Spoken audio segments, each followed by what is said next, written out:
Olha só, pegou pra caramba esse corte aqui do Viaro falando a respeito do Bolsonaro. Vamos ver juntos.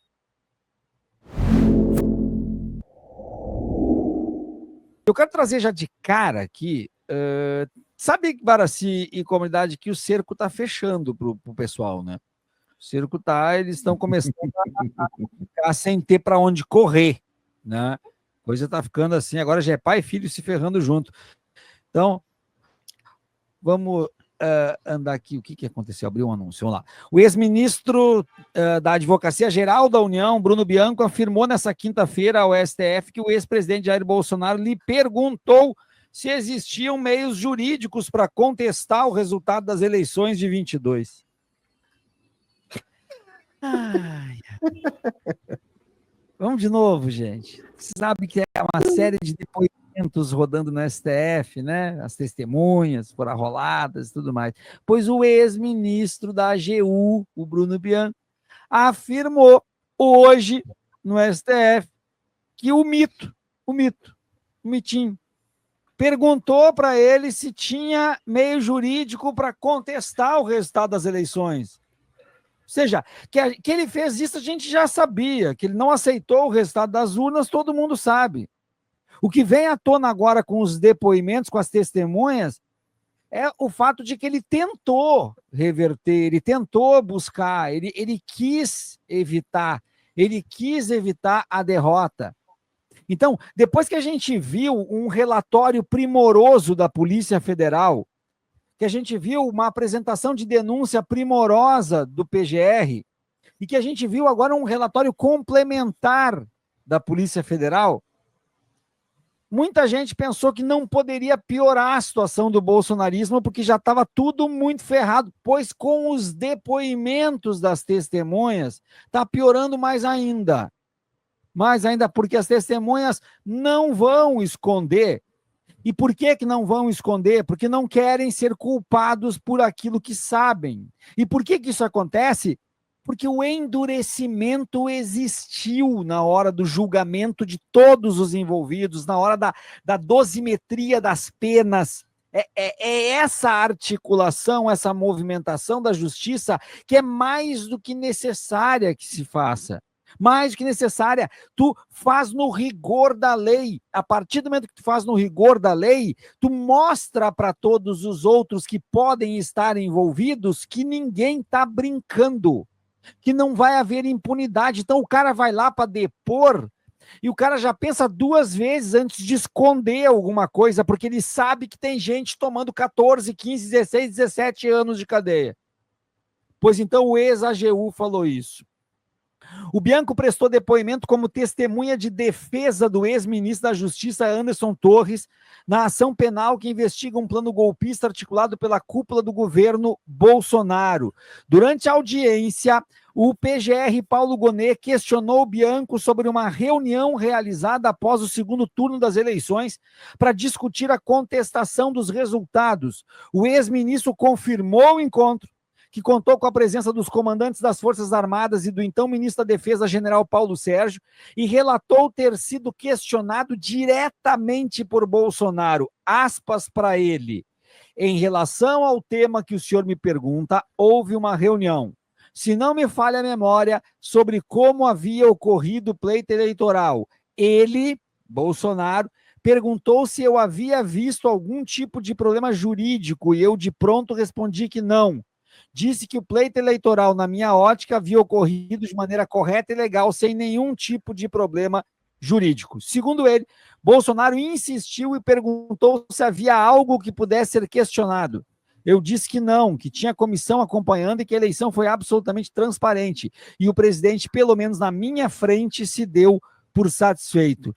O ex-ministro também contou que Bolsonaro o chamou no Palácio do Planalto para uma conversa rápida. Salvo o melhor juízo, estava no palácio, mas o presidente me perguntou até em pé, e foi uma interação bastante breve. Eu até pensei que estávamos para falar da transição, disse.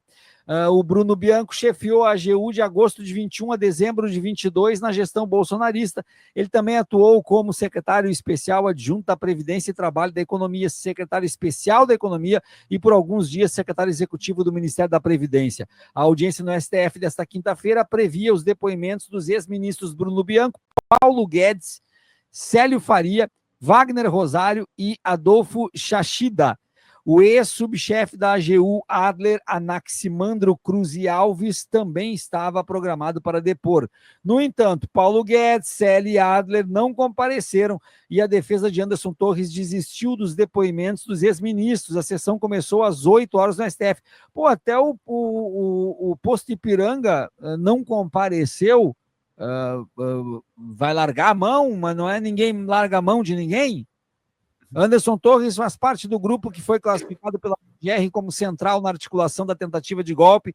Além de Torres e Bolsonaro, também integra o núcleo 1 Alexandre Ramagem, Almir Garnier Santos, Augusto Heleno, Braga Neto, Mauro Cid e Paulo Sérgio Nogueira. É isso aí, Lilian. Obrigado pela ajuda, querida. É isso aí. Informação desta primeira parte dos depoimentos dos dias de hoje. Baraci, meu caro, o Paulo Guedes, o posto Ipiranga, não apareceu, Baraci. Ah, correu? Devia estar. Correu, que lástima, né? Ninguém esperava por isso. Será que o posto Ipiranga não tinha resposta para alguma pergunta? Mas é o posto Ipiranga, né, cara? Pode ser. Pode ser que tenha, como eles gostavam de dizer, arregado, né? Pode ser que ele tenha se esquecido, e é legal, a turma do chat vai falando com a gente aqui, isso que eles vão falar, o posto faliu, diz a Sônia aqui. O posto faliu. A turma vai dizendo aqui, conforme vai passando, vão ouvindo as conversas deles por fora, que é aquela coisa que tu vai chegar na frente do delegado e tu vai fazer o quê? Tu vai mentir. E o delegado vai te dar a voz de prisão na hora. Entendeu? Tu vai pro inquérito, e tu não pode. Esses caras, eles estão enrolados na vida deles. E essa é a parte mais legal, Viara. Essa é a parte mais... Eles não tem nem para onde correr. Sim, sim. Não tem. Não tem. Inclusive, se eles de fato embarcarem na loucura de que a Michele Bolsonaro é nome para ser candidata a presidente, vai vir mais um monte de rolo para explicar. Um monte, inclusive os cheques do Queiroz, por exemplo, que foi abafado, que foi escanteado, que deixou de ser notícia, né? Vai vir muita coisa. Então, o grande erro de Jair Messias Bolsonaro foi ter se candidatado a presidente da República. Esse foi o grande erro dele, porque se ele continuasse como um deputado de baixo clero, ele ia seguir sendo reeleito até o fim da vida dele, ele ia seguir fazendo rachadinha, família, tudo, e nada ia acontecer. Ia continuar comprando imóveis com dinheiro e nada ia acontecer. Por quê? Porque ninguém se importa com um deputado de baixo clero. Ninguém se importa. A partir do momento que ele se torna um presidenciável e ele ganha a presidência da República, ele entrou na berlinda e veio tudo à tona, inclusive da dona Michele.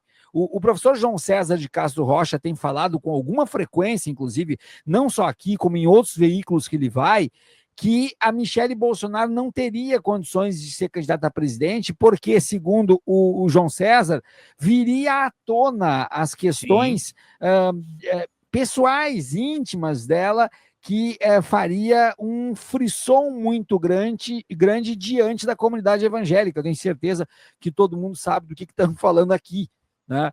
E ainda mais a questão do fato de que ela tem uma outra filha adulta, né, que já tinha antes de começar qualquer tipo de relação com o Jair Bolsonaro, e essa filha simplesmente não entra na contabilidade, não entra na história, não entra em nenhum tipo de exposição. Então, complementando a pergunta que eu fiz para o Max, da necessidade de substituição para Bolsonaro e para Lula, nós temos dificuldade de encontrar alguém à altura de Lula. Eles têm dificuldade de encontrar alguém sério. Eles não conseguem ter uma pessoa séria. Não, séria no sentido de não utilizar as próprias estruturas do sistema para causa própria. Eles não têm, ou gente envolvida com Bom dia, Ana Borba. tramóia, Bom dia, todo mundo. ou é gente maluca. Não tem, ou gente apaixonada pela farda. Aliás, tem um monte, né? Apaixonado pela farda. De resto, eles realmente não conseguem ter um bom nome que possa chegar aí. E meio a tudo isso, Eduardo Bolsonaro vai galopando para deixar de ser um coadjuvante e tornar-se uma espécie de protagonista no processo que vai findar com a própria cassação dele. Eu não tenho a menor dúvida. Fala pessoal da Folha Democrata, aqui é Pedro Zambarda, editor do canal, falar um pouquinho a respeito da necessidade de vocês financiarem a Folha Democrata, gente. A Folha Democrata é financiada através de um Pix chamado Folha Democrata, é o endereço do Pix, né? folhademocrata@gmail.com. Nós precisamos do nosso jornalismo financiado por vocês que são do nosso público, porque nós passamos vários perrengues aqui com o YouTube, vocês sabem muito bem. E mesmo assim, graças a essa comunidade muito unida, a gente conseguiu fazer lives históricas, acompanhar praticamente ao vivo a campanha do Guilherme Boulos, trazer informações exclusivas a respeito de Gustavo Gayer, de Olavo de Carvalho, de todos os bolsonaristas, combater as fake news e tudo o que a gente acompanha. Por R$80 no nosso Pix, você ganha um curso de roteiro para série, o que é muito importante se você é artista, roteirista, se você lida com essas práticas da economia criativa. Outra forma de você colaborar também é se tornando membro aqui do nosso canal. Isso é muito importante para você fazer as suas atividades por aqui, porque você tem acesso a vídeos exclusivos e nós temos um curso de jornalismo básico para você poder acompanhar a partir de R$5, que é ministrado por mim. A gente tem aí quase uma dezena de aulas e muito conteúdo para você poder acompanhar. Meus caros, minhas caras, financiem o jornalismo independente, financiem o jornalismo que se posiciona à esquerda, financiem o jornalismo na internet, que traz informações confiáveis, checadas, que cruza informações e que trata você, que é o nosso público, de uma maneira muito séria. Vida longa e próspera, gente. Cuidem dos seus. Até mais. Tchau, tchau.